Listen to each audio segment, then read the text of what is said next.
Okay, this is Genie versus Trumpinator. It's a round 3 game. This is the first game of 3, and let's see what happens. So this is Genie in the top of this map, and this is Trumpinator in the bottom of the map.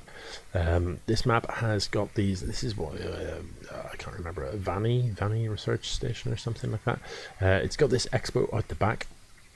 That's very easy to defend because you literally, the only way to it is through your men. However, it is very, very open to sort of drop plays or any sort of assault by air.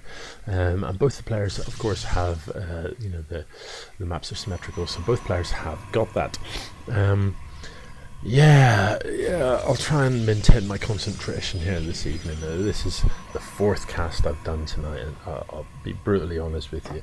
The reason I'm casting so many games tonight is because I'm available to do so, but I'm slightly too inebriated to actually play StarCraft, but I'm just about sober enough to watch it.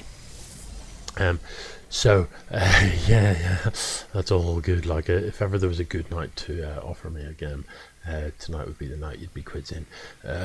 Let's have a peek at what's happening. So Genie is building a gateway, which is what you'd expect.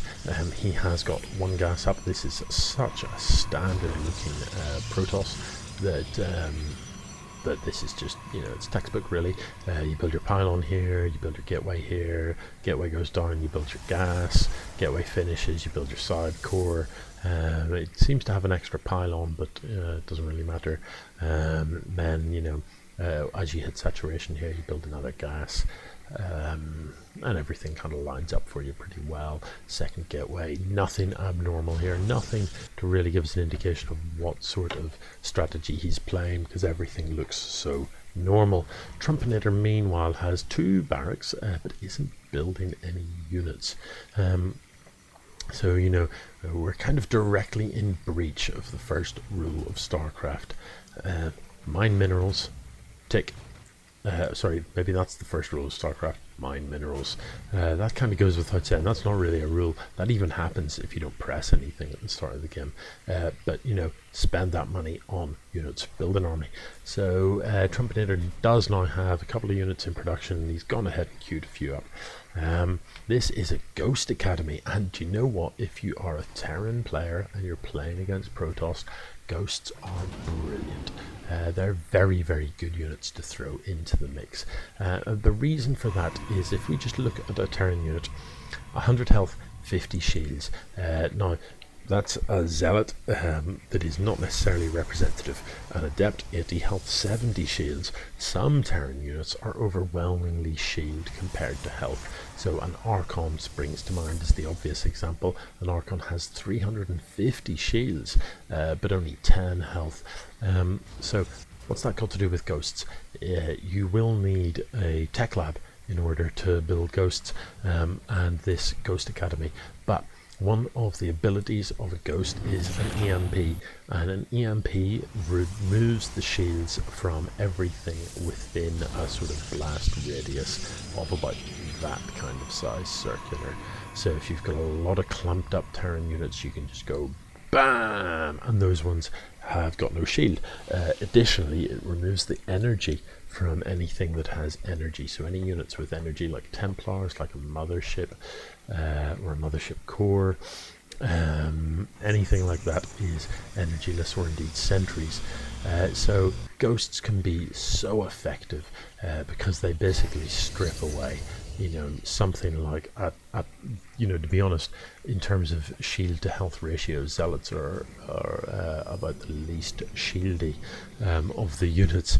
So in general, you'll strip away certainly a third of the hit points in the blast area, and if you've got a few ghosts, you can just slap EMPs down in a row, much in the same way as you would do storms if you were microing Templars. You can kind of slap them down across the front line of your opponent's army and devastate it, really. So I'm very pleased to see that there's some ghosts. Not only, that's not the only reason I'm pleased to see ghosts. As I'm sure you're aware, I love to see a nuke. I just, who doesn't? So This Ghost Academy also lays open the potential for a nuke. I like this. Trumpinator, you know, Trumpinator's come a long way, hasn't he? Look at this from Trumpinator.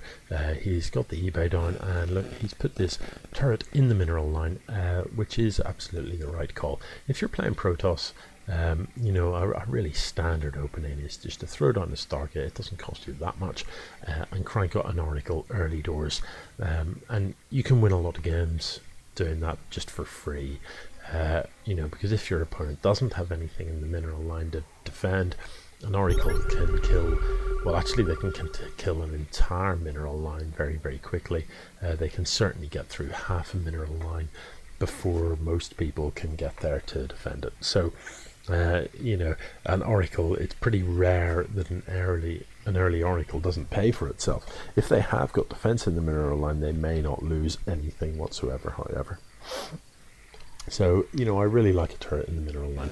As a kind of approximate rule of thumb, the time to build that turret in your mineral line is about 3.5 minutes. That's the sort of time, if your Protoss opponent knows that they're at and is kind of getting a quick Oracle across the map, that's the sort of time that you need to get that turret down. So yeah, and one turret is plenty. You know, Oracles fall out of the sky pretty easily. A good player with some reasonable micro can probably get a couple of worker kills and get the Oracle out of there. If the Oracle is unmicroed, it will by default attack the turret, and the turret will kill it. So, you know, you certainly... that turret will pay for itself hugely on average playing against Protoss. Now obviously in this game there isn't an Oracle coming, but you know, that's how averages work. So in the Protoss base we've got Twilight Console, so that has a few effects. It opens up upgrades above level 1. So you can get up to the level 2 upgrades. In addition to that, it helps you crank out Zealot Charge, and the upgrade that has already been done is this Resonating Glaives, which increases the attack speed of Adepts by almost 50%, thereby increasing their DPS by almost 50%. So these Adepts, if you're not familiar with Adepts can be devastating. They can be absolutely savage. The Adepts have this sort of shade ability that allows them to project like a kind of sort of shade of themselves that moves much faster than an Adept does, that is invulnerable to stuff, and after a timeout the Adept teletransport hits to the position of the shed. So if you park some Adepts here, you can be fighting these Marines, and you can send the shed into the mineral line, and you're fighting the Marines, you're fighting the Marines, you're fighting the Marines, and suddenly pop, all your Adepts are in the mineral line. So it means you can dance about inside an opponent's base, and actually, as maps go, this map is great for Adepts, because you can get into this mineral line, assuming you can get through the front door, which at present, in all fairness to Trumpinator, is thoroughly closed, and I like that. But you could be in this mineral line killing stuff and shed to here, and you know, in the countdown time, in the timeout, you'll be killing all these workers. The Marines come over to do you in, and just as they arrive, pop, you're in this mineral line, and as soon as cooldown's finished, you shed into this mineral line, and you just bounce backward and forward and annoy your opponent mightily. Yeah, against light units, Adepts are very, very good. They're pretty tough, you know, 80-70, they're pretty hard to kill, and if we look versus light, they get this huge sort of bonus. But there is a drop coming in here for Trumpinator with a ghost packed in. So let's see what this ghost gets done. I don't know if he's got cloaking. I'm pretty sure he doesn't have a nuke, but this drop could actually be devastating. There isn't very much at home for the Protoss player. So no messing here, kill that mineral line, that's what I like to see. Lots of kills. Now if I'm the Terran player, I'm loading up and running. Just load and run. No, don't stay and fight. He is, no, you know, you're not going to win the fight, so why bother? For me, you know, once the defense shows up, the decision you have to make is, do I suicide these units, or do I run? If you're going to run immediately. If you're going to suicide them, then focus on workers with them rather than units. You know, So instead of trying to shoot this stuff, which you didn't really kill any of it, you just hurt some of it slightly. Okay, let's see what happens here. You need something to repair this bunker. This is a pretty good defensive position. These cyclones will do a lot of damage. Worker needs to come up front to repair this, however. There is no nuke in production, and that disappoints me slightly. I'd love for there to be a nuke.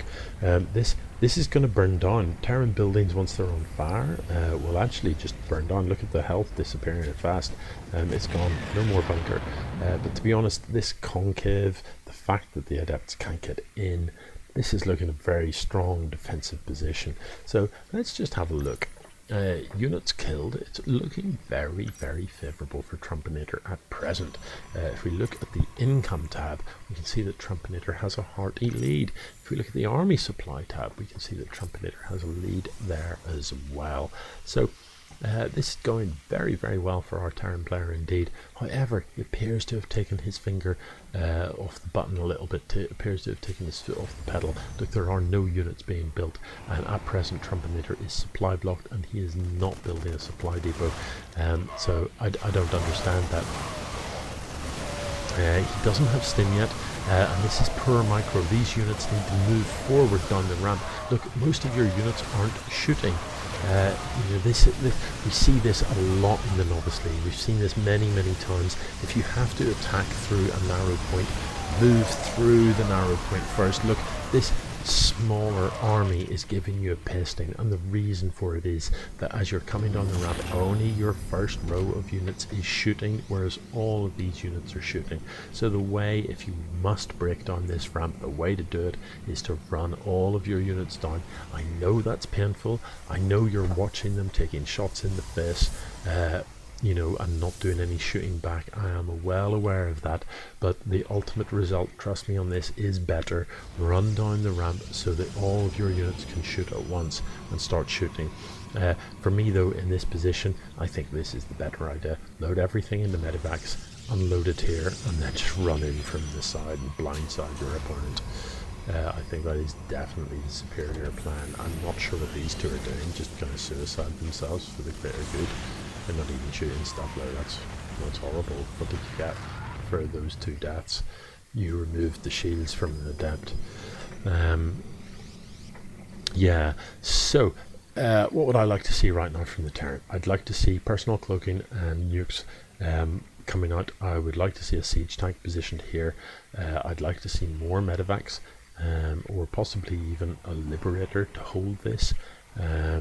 You know, I don't think he knows that there's DTs on the map. I don't think he does.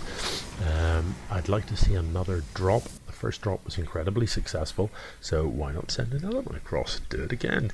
You know, he has put cannons in the main, but there's no cannons in the natural. So, you know, look, this medevac has got a couple of ghosts in. Unload those. Put a bunch of marines in. Send a medevac across the map. This is a difficult ramp to push up, especially if there's siege tanks behind it. Siege tanks behind a wall are always incredibly difficult to break. You know, you take so much damage trying to break this. Let's have a look. So it looks like these medevacs are indeed going to go for a big drop, and that pleases me a great deal. Oh, what? Well, they appear to have started, you know, a little bit indecisive. I'd like to see more upgrades. Now, these two eBays, the reason neither of them are doing anything or can do anything, in fact, is because he needs an armory before he can go up to the next level of upgrades. So he's going for some sort of surround, but look, this is a pretty established position, so you're really going to need to be able to bust this in all sorts of ways. It isn't going to be enough to only attack with this stuff at the back. That stuff is simply going to die. Let's hope he has spotted the DTs. DTs make a very distinctive noise. You know, you need to time that a little bit better. You had to do it all at once, not kind of attack from the back a little bit and then push at the frontal, you know, afterwards. It needed to happen simultaneously. And hopefully he has, oh no, the DTs are in. Oh no. Oh no, you need to scan it, you need to scan it. He doesn't realise what he has to do here, I don't think. But it's got to be scanned, it's got to be scanned. these DTs with their cloaks are just having a field day. It looks like they will get cleaned up. Does he have a turret down here? Oh no, he doesn't. So he needs to chase those with a scan. That was a pretty horrible engagement. If we look at the units kill tab, it is just, it's on its head, man. And really that shouldn't have happened. It was a pretty shocking engagement. The DTs did just huge amounts of damage. You know, I'll be honest, Trumpinator, you had this game, it was yours for the taking, and then you just kind of, you made a few mistakes. Attacking through a narrow choke is a bad plan. If you are going to do it, you need to micro it hard, and you know, you've got a full energy orbital here that can drop scans to see those cloaked units, and you needed to do that because it's those cloaked units that have absolutely slayed you. If I can find a couple of DTs in the mix here, 5 kills, 9 kills, 8 kills, you know, huge numbers of kills that these DTs had. There's no point in repairing that, there's no point in doing anything. GG. Come on. Let's have a look at game 2. This game's over. Yeah, look, there's all stuff up in your base, you don't have any army. There we go. So game 1 goes to Genie. And I'll be honest, Trumpinator should have won. He certainly had a fantastic advantage after that drop, but you know, just didn't capitalize on it, and that's a real shame. However, this is StarCraft.